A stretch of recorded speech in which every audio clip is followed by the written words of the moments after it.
continuará siendo una conquista de la revolución. La inserción en la vida útil y productiva a que aspira el Estado cubano para que ningún ciudadano sobre y para transformar el actual proceso productivo y laboral y actualizar el modelo, deberá interpretarse en toda su magnitud sobre la base de que las ofertas de empleo no necesariamente tendrán que coincidir con la calificación formal del aspirante, sino que debe primar el principio de que los empleos generados sean dignos, socialmente útiles y económicamente sustentables. Los trabajadores deben ser agentes activos del proceso de reorientación laboral. La revolución no dejará a nadie desamparado, pero no se trata de que el Estado se encargue de ubicar a cada uno tras varias ofertas laborales y con protección laboral indefinida. Los primeros interesados en encontrar trabajo socialmente útil deben ser los propios ciudadanos. Es esencial para hacer avanzar la economía que la gente trabaje en los sectores que hacen falta. En Cuba, solo el 34,4% de la fuerza laboral está ubicada en la producción de bienes y servicios.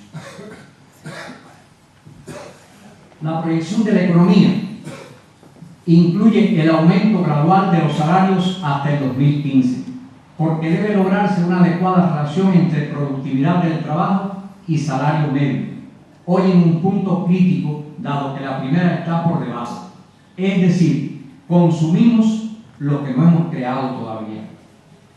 Como recoge el proyecto de lineamientos de la política económica y social del Partido y la Revolución, incrementar el salario medio por año para que sea como fruto de la productividad del trabajo de cada individuo, el que satisfaga las necesidades.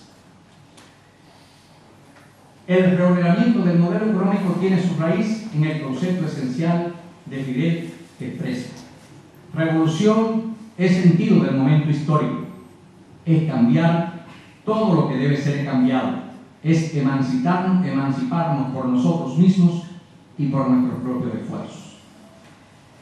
Hemos querido ofrecer esta muestra esencial. Preferimos dialogar sobre estos temas. Estamos a su disposición para conversar sobre los cambios de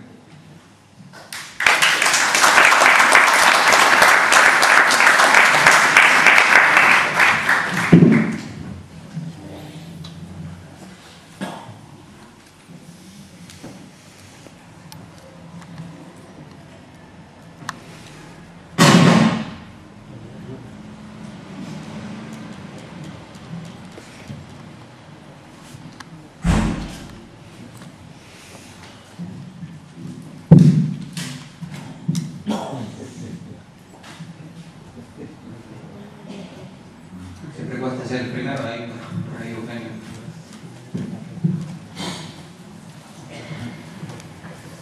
Bueno, antes que nada agradecer la explicación. Yo, desde mi ignorancia y de no conocer prácticamente muy pocas cosas de Cuba, ¿no? y mucho menos la nueva reflexión que están haciendo, ¿no? Pero sí tengo una sensación en la piel y me gustaría manifestarla, ¿no? Sin más valor y sin mucho fundamento técnico, ¿no? La sensación que se le queda a uno en el cuerpo, ¿no?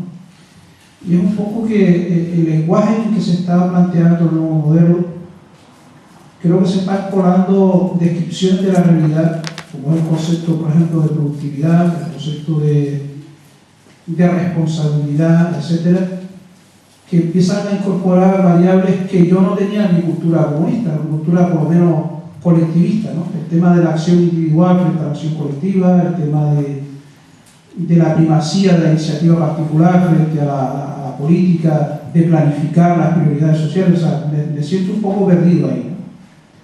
Y luego también la otra sensación que tengo en el cuerpo, que seguro que usted me la podrá explicar mejor porque yo no la tengo muy clara, es que creo que seguimos mirando en cuanto a productividad al modelo del siglo XIX y del siglo XX. Y no estamos mirando más a lo que sería un modelo económico del siglo XXI, donde las variables ambientales, las variables de productividad de los propios recursos naturales, de la capacidad que tienen los recursos naturales de abastecer a la población, que tienen nuevas formas de medir. Por ejemplo, no aparece para nada lo que es medir la huella ecológica del puesto de trabajo, por ejemplo, la huella de carbono, y que eso sea una carga, porque en definitiva probablemente los problemas que tenga el Estado para financiarse viene dado porque hay fugas en el modelo, lo que se llama las externalidades del modelo económico. Estas externalidades vienen porque la imposición que están haciendo de recursos de los propios ecosistemas está habiendo fugas de contaminación, lo que sería la huella ecológica. Está habiendo fugas, por ejemplo, también de lo que es la mochila ecológica, la cantidad de residuos que se genera, que son cargas que luego tiene que asumir el Estado, tiene que asumir la colectividad. O sea, hay nuevas formas de medir la economía que si rescata a través de la colectividad y la convierte en un vector productivo, más productivo que la iniciativa privada, pero incorporando variables del siglo XXI, que son todo lo que es la sustentabilidad, los modelos de desarrollo sostenible, y que tienen que ver con incorporar otras medidas. Por ejemplo, la medida del índice de felicidad que viven otros pueblos, la medida, por ejemplo, de entornos colaborativos. Por ejemplo, hay muchos países que están planteando la sostenibilidad y hay un plus para el trabajador no por lo que produce, sino por lo que es capaz de colaborar para que otros produzcan, lo que se llaman los entornos colaborativos frente a los entornos competitivos, ¿no? O sea, hay más fórmulas que yo creo que podrían plantearse que no las he oído, seguro que están ahí, ¿no? Pero tampoco lo hago desde una crítica, lo hago desde mi ignorancia, o sea, desde la posición que no conozco mucho. Ante todo, yo quería aclarar que hay que partir de las condiciones concretas de Cuba y no analizar desde una óptica global la realidad específica de un país como Cuba. Eso es un principio sobre el cual debemos analizar todo. La primera cuestión que usted planteaba era lo referido, dicho de una manera más llana, al riesgo del incremento del trabajo privado. ¿Es así? O sea, el trabajo individual frente al trabajo colectivo, que no es lo mismo. El trabajo individual frente al trabajo colectivo, que no es lo mismo que el trabajo privado o público. Son matices. No sé si me explico. El trabajo individual ante el trabajo colectivo, ¿no lo entiende? Individual frente a la planificación colectiva, a los intereses generales colectivos. Que eso se puede hacer de forma privada o no, pero estoy hablando de iniciativas individuales frente a iniciativas colectivas. Yo creo que tenemos toda esta gente, ¿no? Que es como que ambas entren en ese ambiente que usted decía colaborativo, que existe en muchos ambientes productivos en Cuba, especialmente puede verse con claridad en el ambiente de la biotecnología cubana, donde tanto la colaboración entre individuos como entre instituciones hacen que lleve a que se consiga un resultado productivo importante para el país. Y yo pienso que también es importante decir que en Cuba se tiene en cuenta el impacto ambiental. Existe una ley para proteger al medio ambiente de la instalación de hoteles en lugares donde no debe ser, de la instalación de una industria donde no debe ser, de la acción del hombre en definitiva sobre la naturaleza. Esto no es un fin conseguido ni mucho menos, pero es algo en lo que sí se trabaja y mucho antes de este tema ahora de estas modificaciones. Yo no creo que el trabajo colectivo esté precisamente frente al trabajo individual. Yo pienso que la iniciativa individual va a contribuir al trabajo colectivo. No hay una contradicción en el caso de lo que se propone, como lo estamos viendo, de una cosa y la otra, porque realmente el objetivo que se persigue es uno, que es resolver los problemas que en este momento tiene el país desde el punto de vista económico, y esto que describía Orlando sobre el tema del salario, el tema de la motivación por el trabajo, etcétera, que le haga el disfrutante. Seguramente Eugenio se refería a lo que estamos escuchando acerca de la iniciativa privada, ¿no? De la apertura a la iniciativa privada. Seguramente te puede responder esto, ¿no? Por lo que yo conozco, que no es tanto, por supuesto, como lo de ellos, sí parece que en el Estado cubano o en la sociedad cubana se estatizó absolutamente todo, incluidos los negocios más pequeños. Y por lo que yo tengo entendido son esos negocios pequeños los que se va a abrir ahí la posibilidad de que a la iniciativa privada, evitando, supongo, la acumulación, ¿no? Que sería el peligro. Pero bueno, en cualquier caso, él es el más indicado para responderte sobre eso. La iniciativa privada no ocupa en Cuba un amplio espacio. Yo señalaba en la exposición inicial que la empresa estatal socialista continúa siendo el instrumento productivo fundamental de la sociedad. No se renuncia, ni mucho menos, a la empresa estatal socialista, que ahora con los cambios, lógicamente, tiene una mayor autonomía, buscando eficiencia, productividad, que permita hacer autosuficiente a la empresa y no dependiente del Estado, no subsidiada en ninguna medida por el Estado. Eso es esencial. Es una necesidad del país, de acuerdo a sus condiciones económicas, reorientar la fuerza laboral.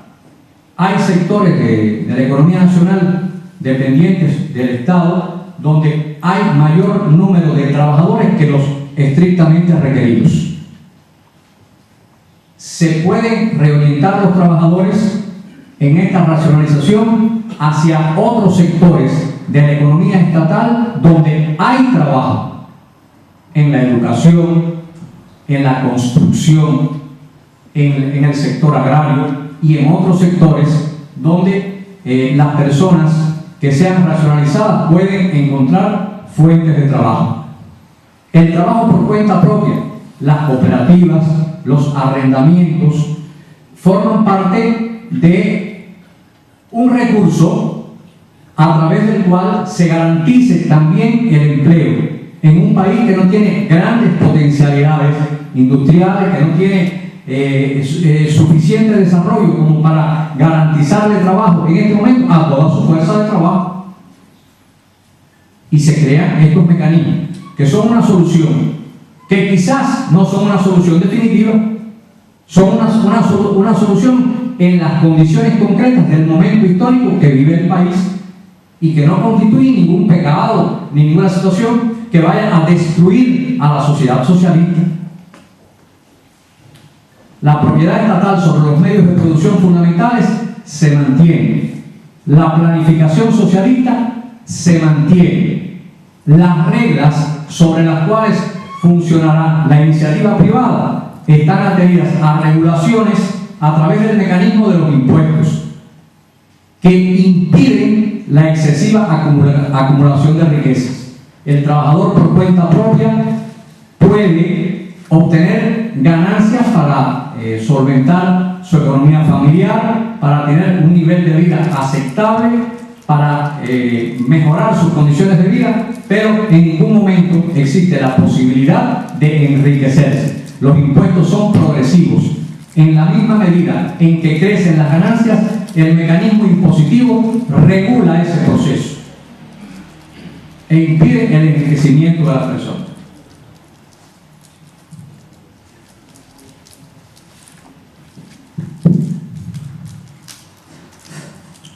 ¿Se puede hacer un paralelismo con la NEP que hizo Lenin en su momento y estos cambios?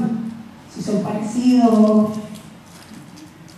Son condiciones históricas diferentes, países diferentes, aunque haya similitudes en relación con Cuba y ese momento de la NEP, la nueva política económica emprendida por Lenin.